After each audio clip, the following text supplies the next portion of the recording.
So today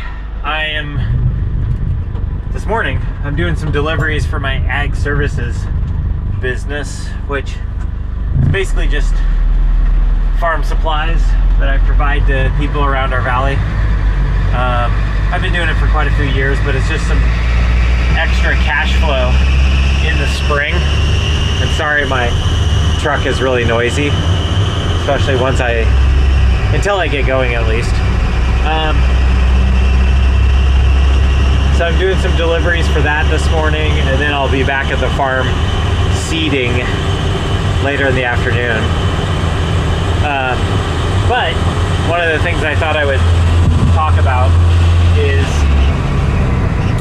yesterday I had Nathan Dorn from Farm NG. They have, the best way to put it, it's an electric utility tractor platform that has autonomous add-on capabilities. But really it's just Legos for tractors. And so I recorded a full hour-long video with him with the tractor on site at my farm, and that's the next thing that I'll post up. That was from yesterday, and that was just the beginning conversation with him. He just happened to be passing through, said he could stop by the farm, so he didn't actually have all of the equipment available to show me, but at least he got to show me how the machine runs in the field.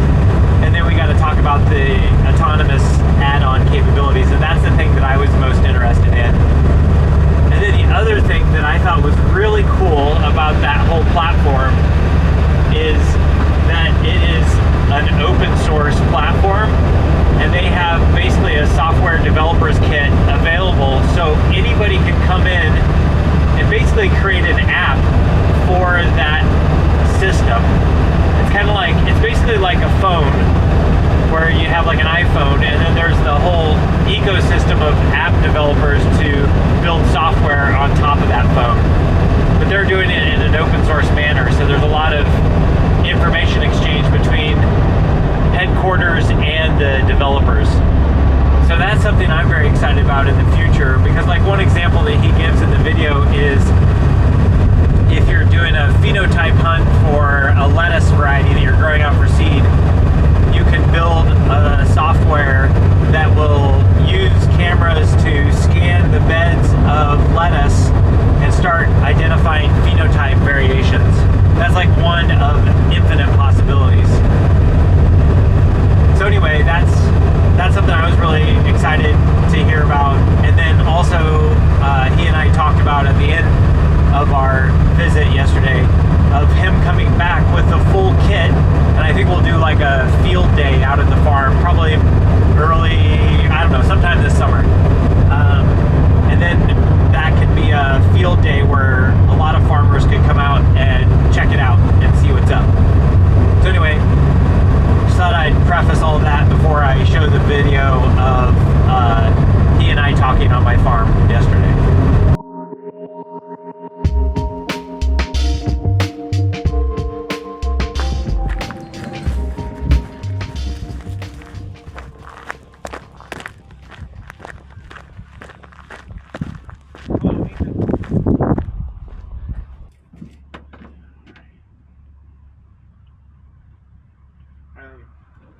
Non-stop fun, especially when I drive across the hills, you know?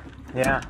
All right, so I kind of came unprepared because I pulled together the demo on Friday. Yeah. And found out that all my good stuff had been scavenged, like my A-frame. Yeah. My it's all good. My tools, but we can go into any field you want and do whatever you want. Yeah. I have no problem with that, and I can simulate horsepower and load with dragging something or. I just wanted to see it in person first. You know, that's the biggest thing. Absolutely. Because I have this like pretty strong community of farmers around the country and we all, and I'm just always into new stuff, and so they always kind of like, well, you figure it out, Chris. That's great. Yeah. So you're a video guy. Yep. Or a podcast guy? Yeah. Both. So I hope you make money on farming too. I do. I'm not making money off the podcasting, that's for sure. It's Oh, profitable. no, the farming is the part that has to be profitable. Yeah, that's it. So as I walk around and look, though, I mean, we've Larry Jacobs is the Yep. Jacobs Del Cabo has a flame weeder Yep. on one of his, and it's, I mean, almost the same kind of setup, except we've got to really be careful not to heat up too much of this stuff. Right. We can't quite get as far away as that. We've got, I mean, A blades and L blades. What a beautiful little tractor you're working on there. Oh yeah, no, it's And great. And it's that got a A little, it's got a little is- Kubota engine on it too. It's Oh, got a do little, ya? yeah, we Retrofitted. Yeah, yeah. There's this fellow up north. He's no longer alive, named Jim Corliss, and he used to do the retrofit. And then I started doing the electric retrofits on him. And so then he and I switched. We traded tech, you know. So Yeah. he's like, "Oh, I'll show you how to do the diesel if you show me how to do the electric motor." And so then we did that, and then that was Well, like, let me, is it electric then? no, this one's Oh, this okay. one's diesel, but I've gotten rid of all my electric ones. Okay. So, yep. You got a full-on Landini, and Oh, love the Landini. And of then course you got to have horsepower. yeah, and then I've got the Kubota for all my main stuff, and then Flailing and the Super A is, I basically just use this for finger weeding, and then the track cultivation. okay. So, but what I'm Yeah, I take pictures. oh, as you well. take it as much as you want, man. And so I brought the finger weeders over from Germany in, I think it was 2010, something like that. It was like real early. Like I did Google Translate Uh-huh. and said, "Hey, can I have these fingers?" You know, and So from Colt. Colt Oh, Crest, yep. I yep. know that guy. Yep. We meet every meeting or every deal. Yeah, no, and it was, and so I built the frame because I was like, I can't afford to get the fingers, so I just had them send me just the fingers, Uh-huh. and then just built the frame myself, and I then built a bunch of these kinds of things. These yeah, they're two-directional, yep. and usually 2" by 2". This is 1.5" by what? 2? I don't know. I think This is inch and a half by inch I think they're square. Yeah. Yeah. This one and this one are the same. Uh-huh. Okay. Yeah. Yep. That looks better over there. Yep. Um, And then I use the basket weeder on the G a lot. So yeah. toolbar. Yeah, so I do the basket weeder on here, and then I do the sweeps on here as well. But what I really would love to see is, I mean, this little machine, the reason I'm so intrigued by it is because I'm hoping that eventually it can just go up and down my fields, you know, on its own. Well, let's do what we can. Yeah. And how far are we away from that, where you can just send it out Well, on duty? So, do you use I was talking with somebody today. They use Tend as a farm management software. Oh, I know of it. Yeah, I don't and use it. We don't use. I mean, they've integrated onto us, Uh-huh. but part of Tend was they label every row, Uh-huh. and so you'd have like a row 1, row 2, row 3, Mm-hmm. and so far what we sell is a teach and repeat path Uh-huh. following Yep. by GPS. Uh-huh. So we'd have to find a base station, an Mhm. end-trip base station. Either you'd buy one, Yep. or we could find a local one, and a lot of places have them free. Yep. California has about, I think, 600 of them free. I bet we don't have anything out here because this is pretty remote Yeah, out I've here. been out here. But I'm good. I'm good with. I've been like up there at Uh-huh. a cannabis farm. Oh yeah, that's You know. Yeah, and I know a lot of people in this space, and this is one of my favorite valleys. Oh, it's a good one, and it's the best soil too. Where did you come from? He's from here? What's that? Are you from here? No, I grew up in Missouri. I grew up in Nebraska. Oh, you did? Yeah. Oh, nice. Where? Southeast corner. So Oh. Northwest Missouri State was my No way. closest In high Maryville. school, closest college. I grew up in Tarkio. So- Okay, yeah, Yeah. we were neighbors then, Yeah. kinda. Yeah, yeah, that's we so would funny. both go to Rockport to get Yeah, fireworks. exactly. That's so funny. I graduated in the early 90s. Yep, So, I did too. 92. okay, 1990. Yep. Yep. So we would have been Yep. cross paths. I was at the math competition Uh-huh. at Northwest Nice. as a kid. So maybe we did cross paths. Probably. So what you see here, though, for your question, so Yep. we teach and repeat Yep. GPS path following, and you can do that with this. At no subscription cost, no complexity. Yep. We've got an auto plot application here, and then we've got a manual machine. So Yep. To be like basically plain about it, it's a platform. Yep. 4 wheels, electric drive, Yep. 2 batteries that are 15 amp hour each. Yep. These are, you can add other batteries in parallel, so you end up with more hours of runtime at your leisure. You can, it's Legos for farmers. It's a Lego kit for farmers. Yeah, that's really why intended. That's why I like it. It's to be like, tell me the job, and I will work my way toward. I will work with you on getting to the solution. Mm-hmm. We've got a 3-point lift kit here. The 3-point lift kit is about $2,000 extra. The base platform is about $13,000. Okay. The base platform has 4 wheels, the dashboard, and the basic driving by hand, manual thing. Yep. The 3-point lift will allow you to put on mini tools up and down, put them up and down, and gives you an H-bridge.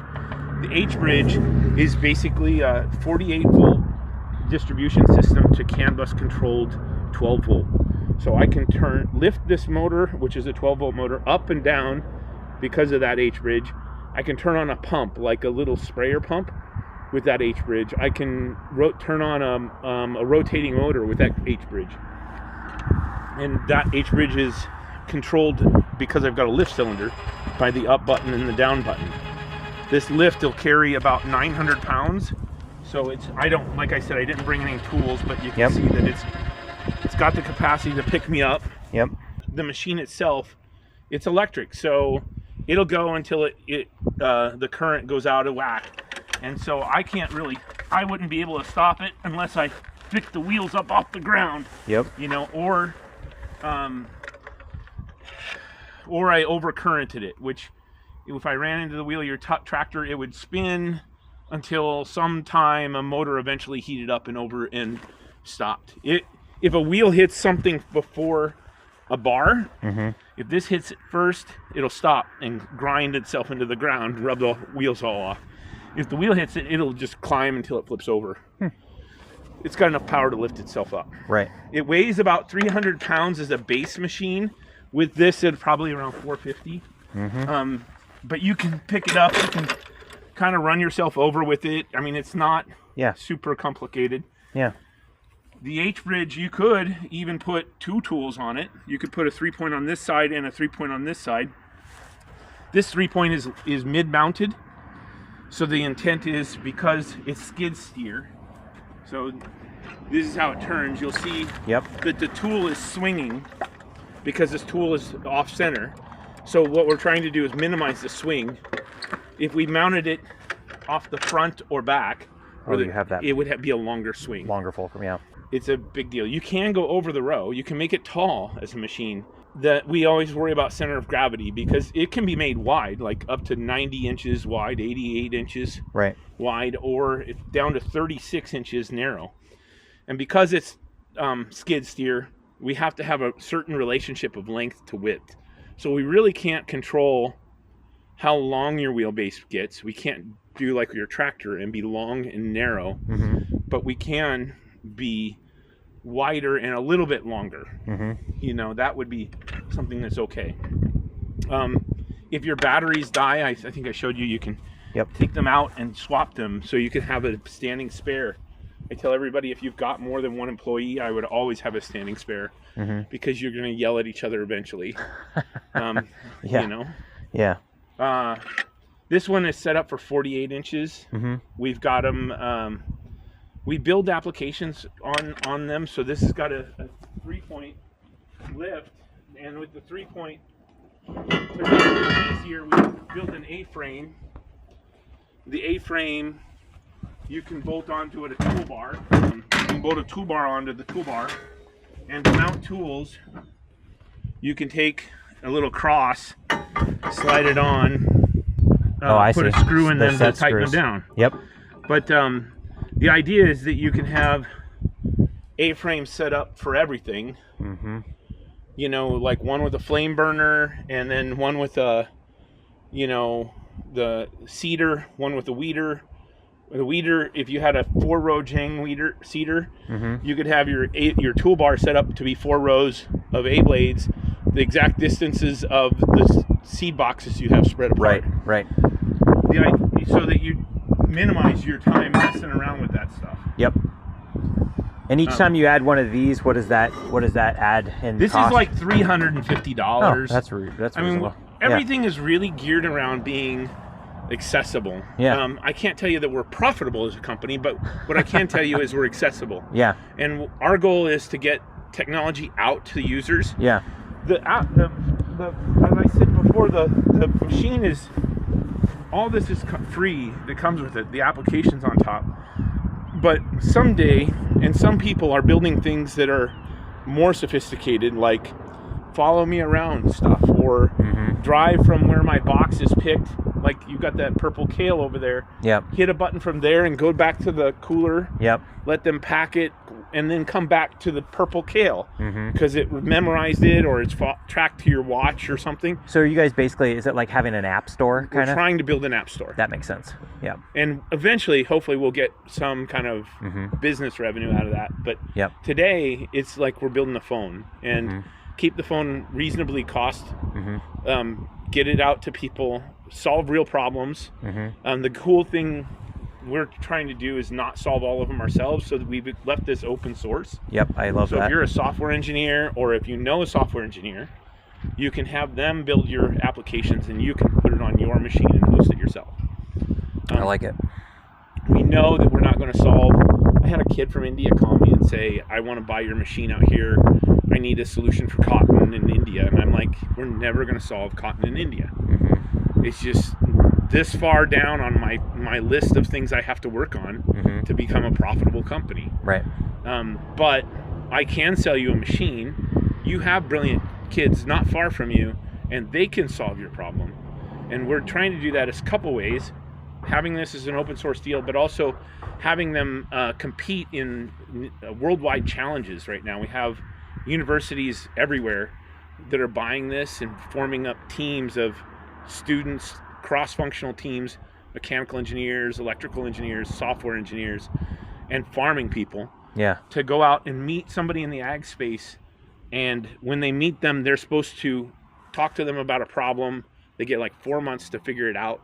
And we take and have judges from around the world in robotics and computer science and farming evaluate those projects. Last year we had 15 schools from Carnegie Mellon to Nebraska, Purdue, UC Davis, and a number of others. This year I think we've got 40 schools. Oh, and I think Oregon State is on the list. Oh, nice. So I know Oregon State and Washington State bought machines this year.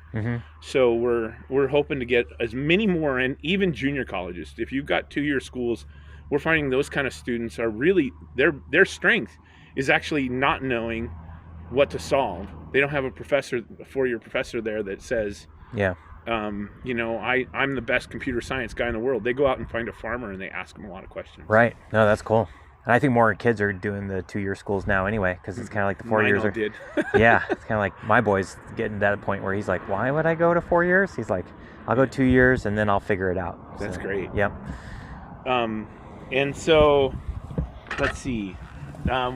If you've got a dry spot down here, Yep. It looks like you had irrigation on. Or no, we got an inch and a half of rain on the last day, so which is crazy. We don't normally get it this time of year, but you could go down one of these beds because I've got a 48-inch bed top, so I don't know if you're lined up exactly for that or not. We should be. I mean, if your bed top is 48 inches, we're gonna be a little bit narrow. We'll be right up against the edges. So is there one? Actually, let's go to the outside over here. Yeah, and then we'll do one, and then we'll. Yeah. You can decide what you want to do with it. So this is the governor page. Yep. And you can set the max speed by just moving the signal to there. So now it'll only go to that. Oh, I see. So you get a range. Yep. The X box, or the X on here, sets the green box on it, which is cruise control. Which means that if I touch it, it's going to go and keep going. It'll go all the way to the creek. If you don't hit the X again or hit the E-stop. The E-stop stops the electric motors, but it doesn't have brake. So this is one of our downsides, is we don't have a brake. What's the reason for that? Just because that's part of the tech, or the hub motors? That's just how they are. They come like this. they come, and to keep costs down, we drove to the simplest thing possible, and the brake just was not included, and we would have had to re-engineer the hub motors, which we don't build. Right. That's okay. Yeah, this is fine. Yeah, this is just like a. I see you just. Yeah, it's just a. Tilt it up. Yeah, we're just testing it out. So you can just go down the bed. Well, you can go as fast as you want. So right there, it's set at half. It's at 42 feet per minute. It'll go as slow as 12 feet per minute, and then it will go as fast as 500 feet per minute. I don't want to aim it the wrong way.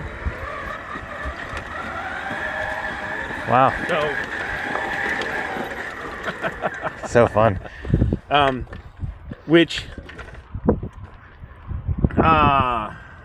It would break this ground up really nicely with an A-blade. I wouldn't use it as a primary tillage tool. Yeah. It's more of a weeding, surface disturbance, soil management. You could push your furrows up a little bit with it. I think that the shallow is the way to go with this.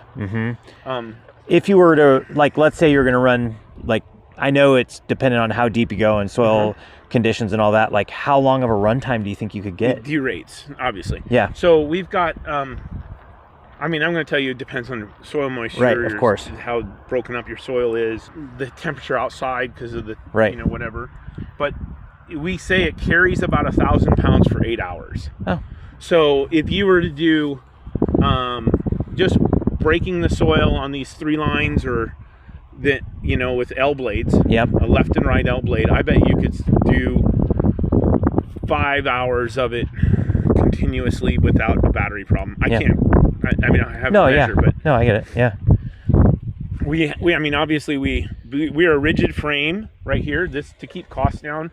We've made it so that the frame is all moves together. For better performance in places that are really rough, we put a suspension into the machine so that all 4 wheels stay on the ground. Because when one wheel comes off the ground, it causes a little bit of uneven electrical balance. And because you got this rock, I can demonstrate it. But you can see that wheel is off the ground. There's current going to, there's voltage going to that, but not current. It's all being consumed by these other 3 wheels. So where does the suspension go in if you're going to do it? We could put a pivot here. It becomes pretty complicated, but we put a rotational pivot right here and here. Yep. Yeah, but I think that's cool. You wouldn't need it for this, I don't think. I would definitely try it without it. And pretty much everything is a piece of that Lego kit. If you feel like you are ready to advance to the next thing, you could buy it. So if you came out and bought the machine with the 3-point, the seeder and the weeder, and you used it for a couple weeks and did your thing, and then you come back and you said, you know what, I want it to be a robot. I'm ready to buy the intelligence kit. It's 3 wires and 4 bolts to put on here. Comes like this. It has on it, the app's loaded up. It has the ability to, let's see if I got this going here. Should be able to see, my cameras. There it goes. And I've got color, RGB. I've got a GPU in here, so I know my rotation axis, and I know that my accelerometer. And then let me make sure I can figure out how to. I change the software around all the time. I've got 3 camera lenses. I've got a left camera, which is black and white. It's really loading slow. Black and white in the right camera, and together they make a distance profile. Oh, I see. So instead of LiDAR mapping it out, I get distance through 2 cameras, like your eyes.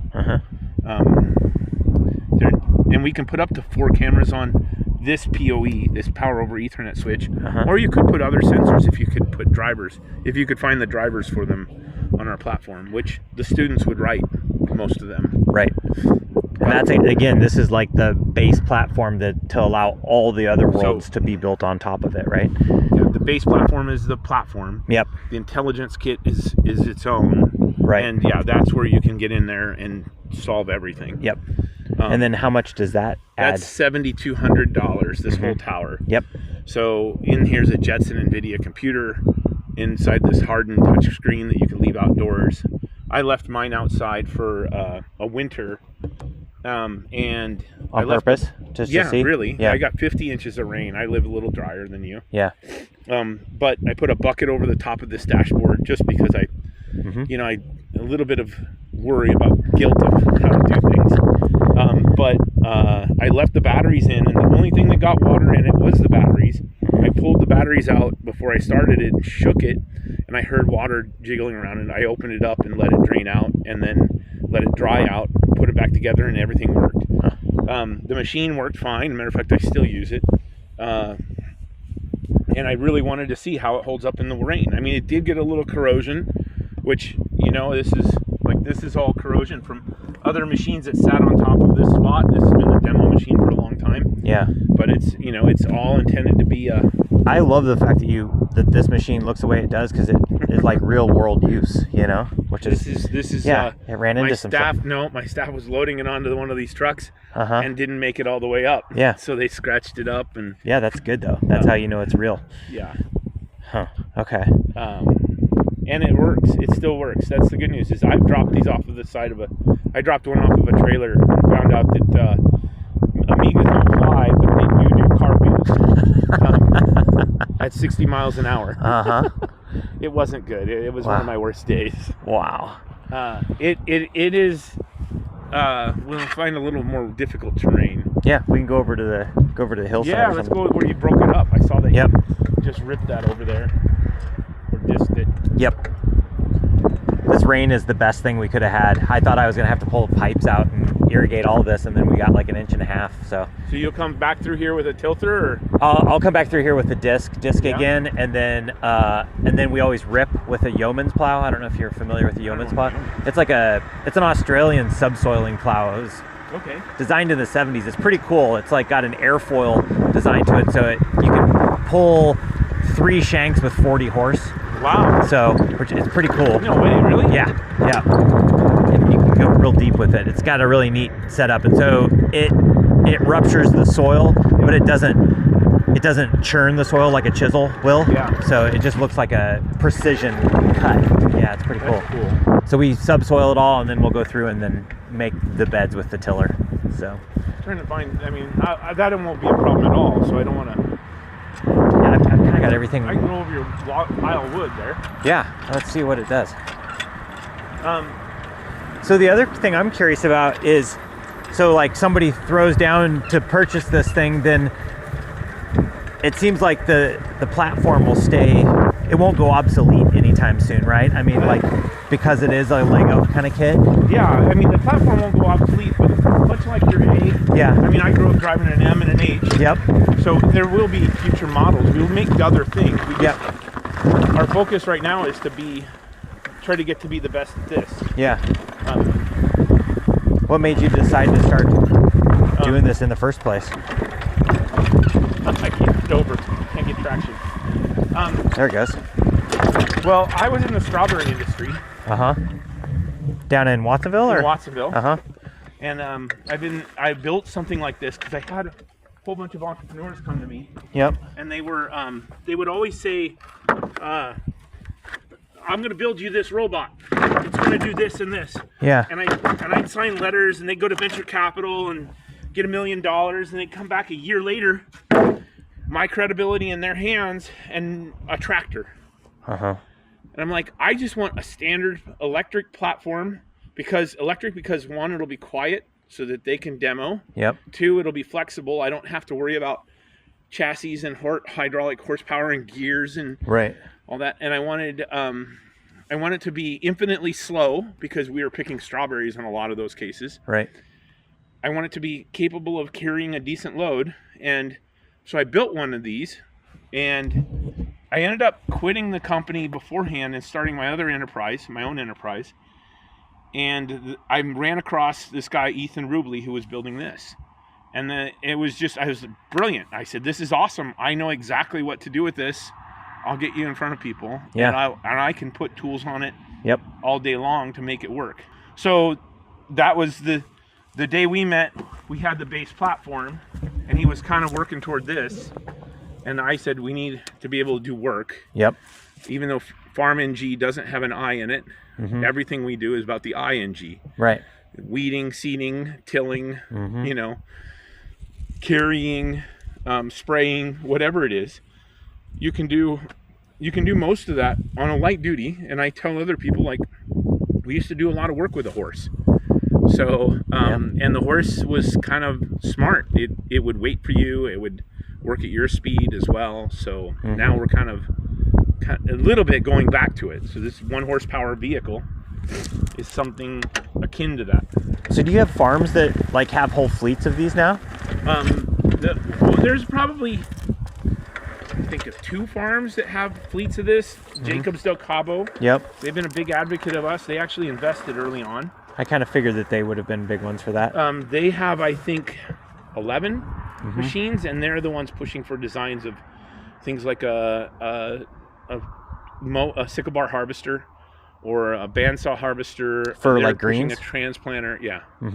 So they're pushing for a transplanter. They're pushing for a couple other machines that, because we're a one-off, a bespoke tool, all the other tools don't necessarily fit up with us yet. And we have to, as a consequence, we have to figure out how to fit things up to this along the way. And we don't have infinite horsepower. So we were mowing fields, but we were using, Briggs motors on top of them. Right. I mean, it's basically like the Amish approach, right? Yeah.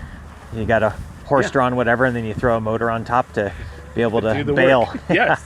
Yeah. I mean, I totally understand it. I mean, and the cool thing about this is, like, it's priced in a decent range. Yeah. It's built with the idea of being a tool that is for the farmers. What are the Del Cabo folks using? They have flame weeder. They have seeder. They have 3 harvest platforms. They have 2 lay-down machines where they actually just put beds on there, and people lay on them, and they go over the top of the crop and pull the weeds. To weed? Down. Yeah, I was going to ask if that was it seems like that'd be a good option. That goes underneath or over top? They built something special. I said, I've done that before. I bought one of those. It wasn't an Amish machine, a Mennonite machine or something. Yep. And I said all the blood ran to my arms and my head, and I just couldn't do it. Yeah. He goes, we figured it out. The back bar has to be lower than the front bar. Right. So otherwise, if you're tilted up, then you can do that all day long. Yep. So they took this bar and cut it and made it special to drop down, and cool. They land, and they're wide. You could be like 2 beds wide. Because are they like 80-inch beds? Yeah, 80-inch beds. Yep, that's over basil. Yep. Cool. So they get 3 people laying on it. Supermanning, we call it. What else do we have for farming? We have the seeder, the weeders, the compost spreaders. Compost spreading is a big deal. And that's a kind of a unique platform by itself. That's, a lot of stuff on here. I saw that one I think I saw a video of it, like in greenhouses and stuff. That's kind of a neat use. So what I thought was neat about that application was guys were now using it as a weed suppression control. So they're able to get emergence, get like 5 days of growth to 9 days of growth, and then run a little layer of compost. Oh, like mulching, over and it? Burn off the emerging weeds with that little bit of acidity in the compost. Interesting. That's a cool way to do it. And I'm like, yeah, and the typical small farmer that's carrying compost out and wheelbarrowing it and raking it out doesn't realize how many hours they're doing that until they decide to give it up. Right. And once they've given it up, they've changed their business again. Right. The guy that put lawnmowers behind it, and he's mowing his grass furrows. It literally has lawnmowers behind it. I mean, it's really whatever you can create. I love it. It's a platform. Your thing. Yeah. The fact that you built that toolbar tells me that you could probably come up with 9 or 10 different things on your own. Well, and I just the reason I stopped farming for 2 years just because the whole after COVID and everything, the whole labor pool was impossible. And then honestly, then the cannabis thing went crazy here for a while. And so we were up against, and I'm supportive of that whole industry, but it's like we were up against people getting paid $25 an hour to start cash. I'm like, I can't compete. So I had kids working with me and they'd be like, I'm going to go. I'm like, totally understand. So now this go around, as I'm coming back in again, I'm like, all right, what in the future can I do to alleviate needing to have a crew of 17 people or whatever again, you know. And this won't replace 17 people. No, I know. The idea of this is that if I will never have 17 people again, just so you know. That was a fun run, but not anymore. If you're out in the field and you feel like you need more help, it's a good thing to help. I've got it at home. I've got a dump truck bucket. Just like it looks almost identical to a Tonka truck on it. And I was in the sheep pen at my neighbor's, and I was just on my hands and knees all day. Yep. And I would just toss the rocks up into it, and it cruised along at all of 9 feet per minute through the thing, and I just move along. And, oh, that's great. And I threw the rocks in, and then I went under the barn, and I dumped them under the eaves. Yep. And that's the tool that I needed. I'm trying to think of other things that my friends are going to ask, because I'm gonna send this video to the whole group, because there's farmers all across the country that we are kind of like in this big group chat, which is pretty cool. I love it. Yeah. If they want to know what shows I'm going to go to, I'm happy to take suggestions and to tell you where I'm going. I'm going to go to Tilth in Vancouver in Vancouver, Washington in September. No, it's like November 1st. Okay. We obviously do Eco Farm every year. We do the Tulare World Ag Expo. Yeah. We do the Future in Robotics of Agriculture conference. We'll probably do a show in the U.S. Southeast, like the Southeast Veg and Produce Show. Have you guys done anything in the central, like Michigan or any of that area at all? We did the Great Lakes Expo last year. Yep. And this year, I don't know that we'll do that one, but we're talking about doing Bectology Days, which is Beck's hybrid seeds. And maybe another one out there. There's Weeding Expo, I think, at Purdue this year. Oh, cool. We're open to a lot of stuff. We try to schedule about one show a month, because obviously we don't expect anybody to buy our platform at a show. We expect them to ask for more information. Yep. And that following up and doing that work takes a lot of energy. Right. So like today, I'm just doing a loop with about 5 farmers I've met along the way. I know from my past or whatever, and then I'll show them and we'll walk away, and hopefully someday we fit in your budget. Oh yeah, no, that's the idea.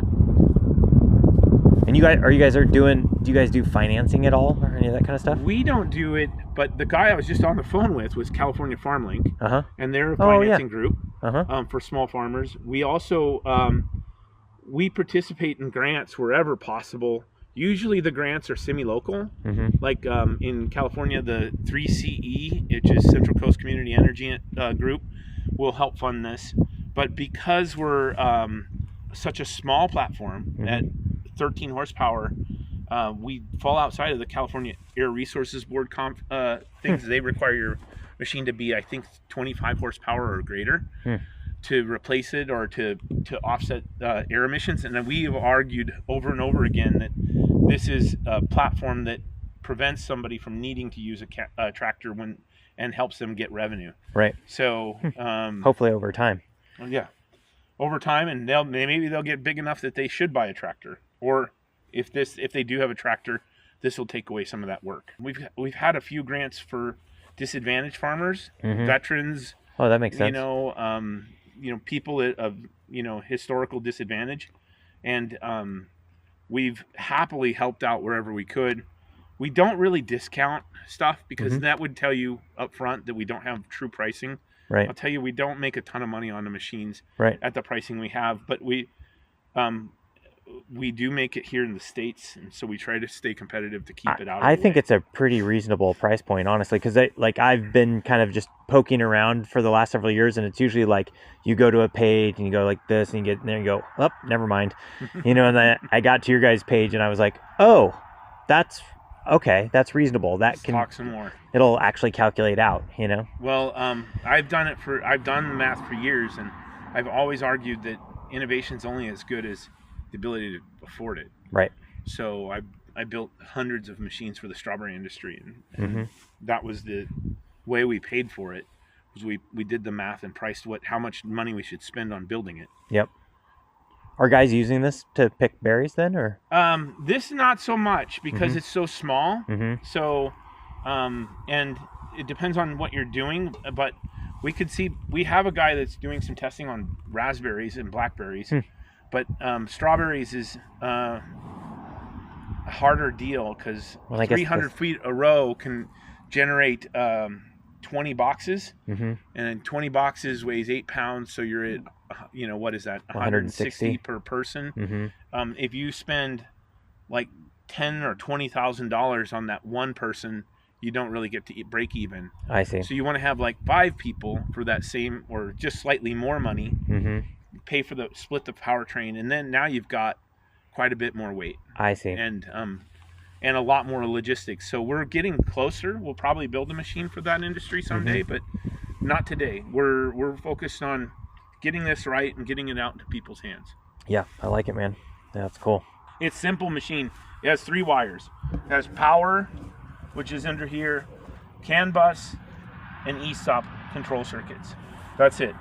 And it connects all 4 wheels. All the controls for each wheel is underneath each fender. So simple. The only things that, the things that usually break are the pendants, and the pendants break and they break most often on Fridays at about 3 o'clock.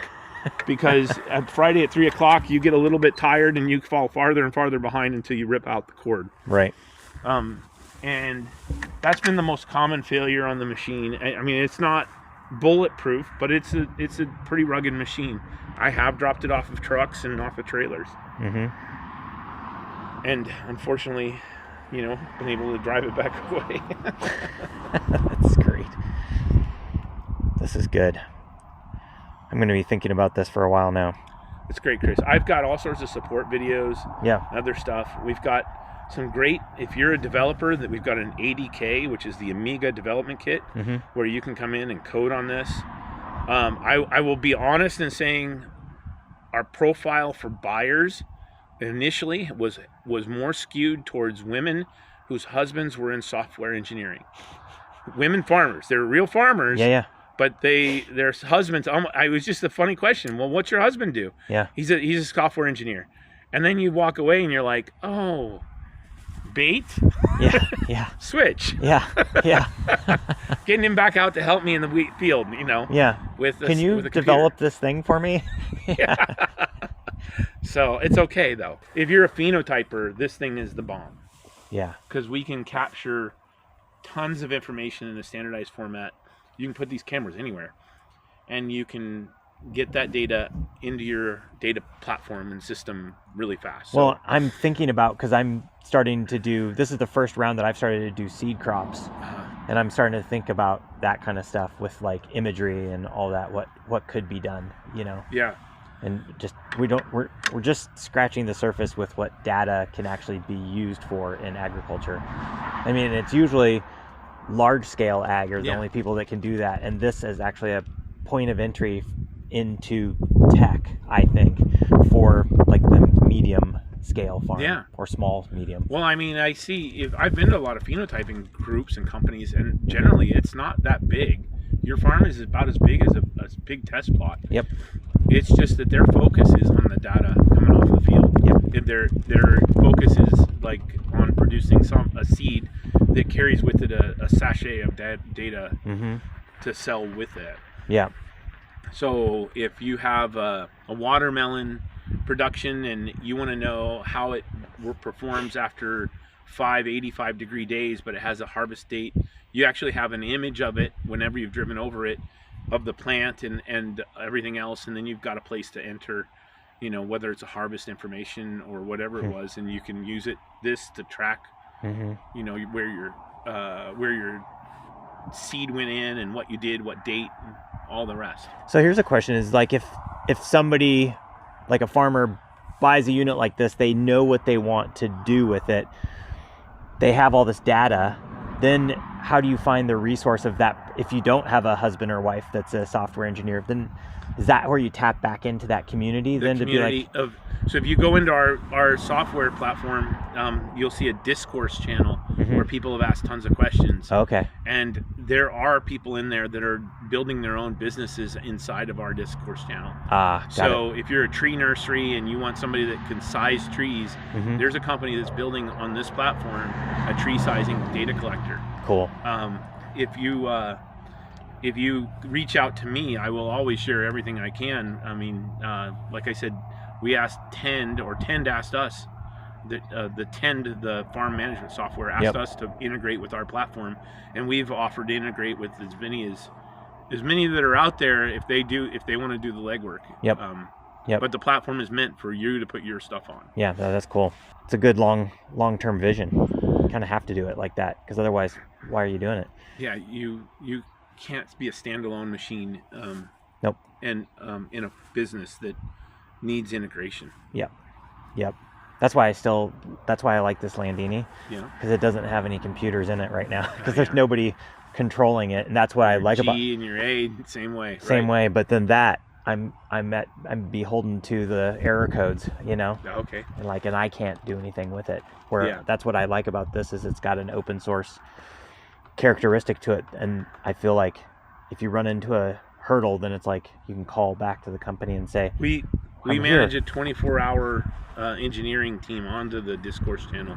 We promise to be replying within 24 hours, but people are on it all the time. So often they're replying back within the hour. That's cool. And if you ever write support@farmng.com, it comes to my desk as well as to the support team. And I'm a good employer, but I'm also a jerk.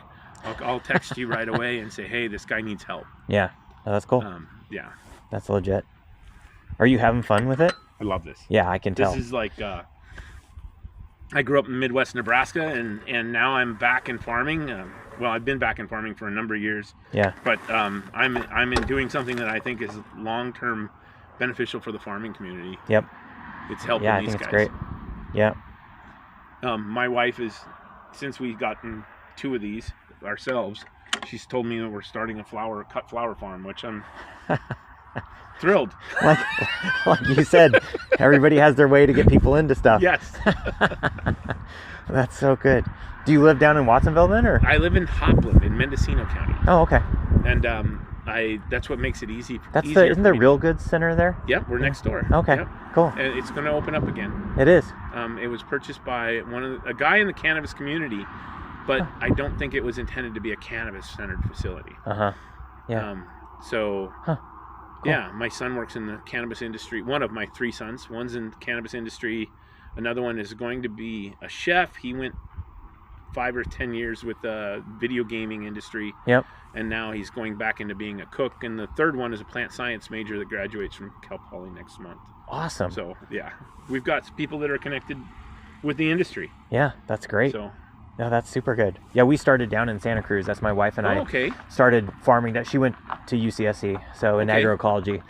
So Daryl Wong has got a couple of these at the Agroecology Center. He's a great fan. He drives a lot of change and adoption for us.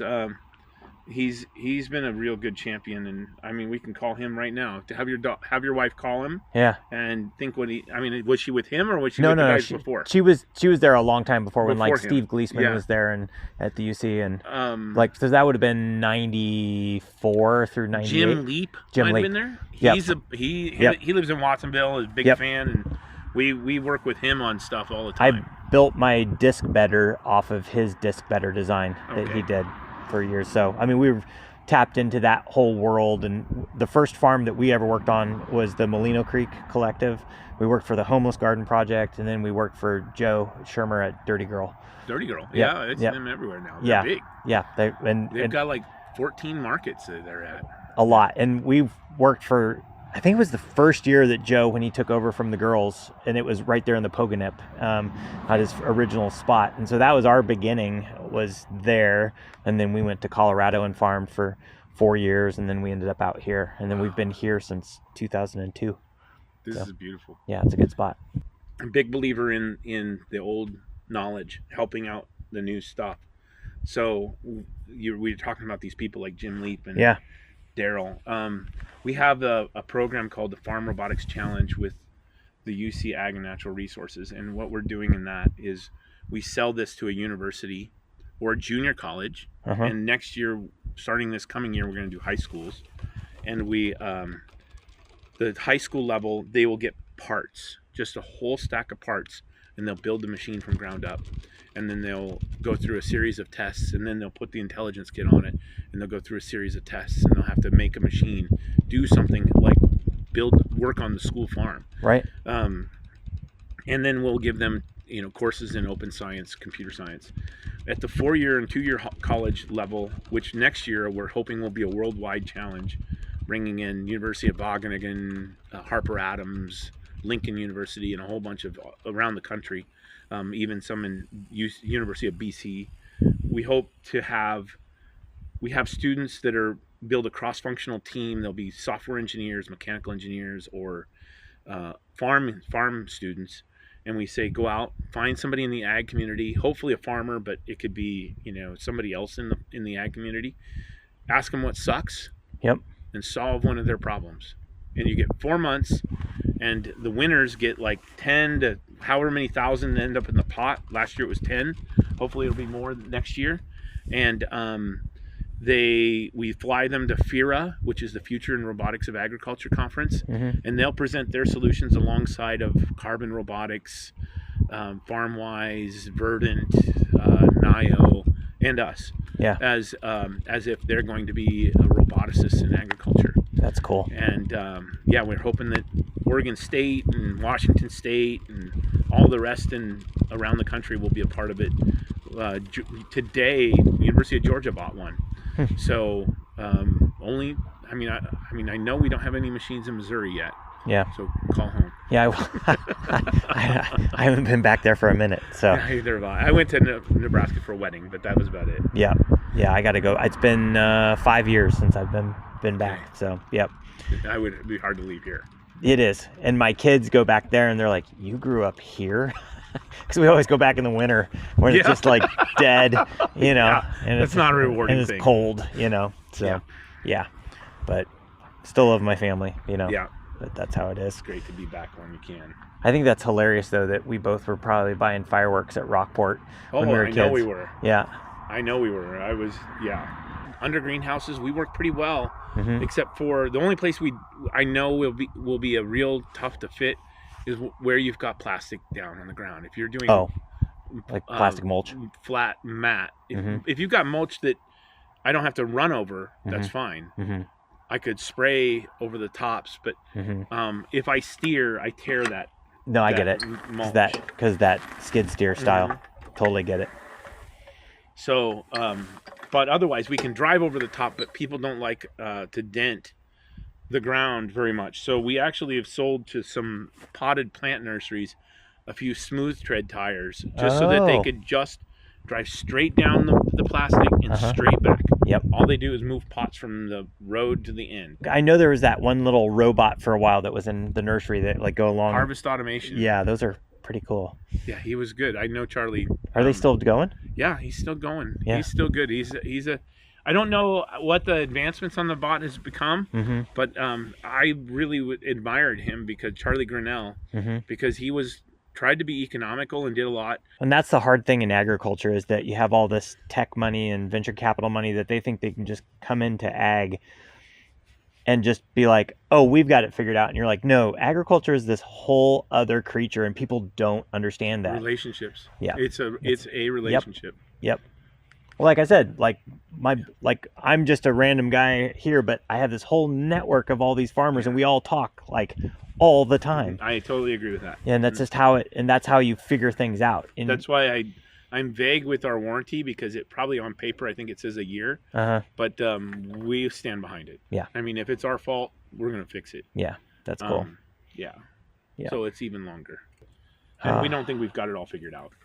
That's the best part right there. That's good. Be honest. Come on. That's the way to do it, man. International, I looked at if you look at the Wikipedia on the Farmall International page, it's pretty impressive because they said the only tractor they ever made money on was the International H. Really? Yeah. Otherwise, all other versions of tractors were money losers. And they were in business for like 60 or 70 years.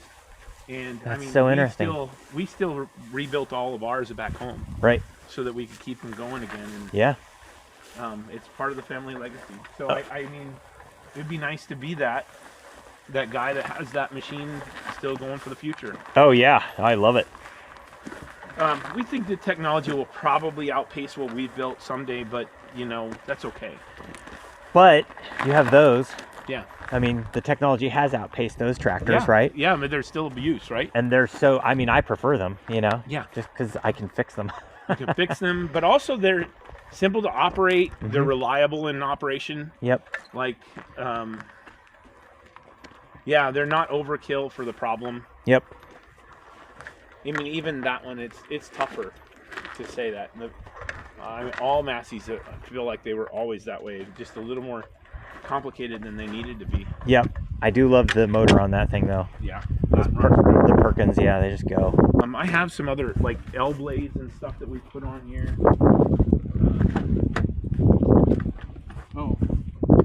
So we can put larger tools if you had, like, a 3/4 inch tool standard on there. Yep. We could put round standards on there.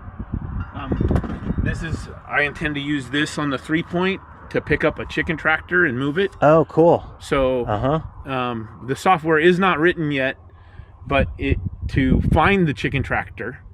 But I can remote control into the chicken tractor or into the machine and drive it over there, use the cameras to find out what's in front of it, and do whatever I want. Right. That's on the intelligence kit machine. Or on a more simple machine, like if you're spraying inside of a greenhouse, you can always hook up this is about a $2,000 remote control unit, and you could stand outside the greenhouse and drive it through. I see. And do the activity without being in there yourself. Just like the remote concrete pump guy. Yeah, it's very similar. Yeah. I mean, there's nothing. Yeah, that's cool. Extra about it. Huh, that's cool. So it just plugs in. Yeah, I like it, man. Most important thing for me to know when I'm building this for anybody is, what's the application? What do you want to do? And if you tell me what you want to do, I'm going to be able to recommend pretty closely what it is the solution might look like.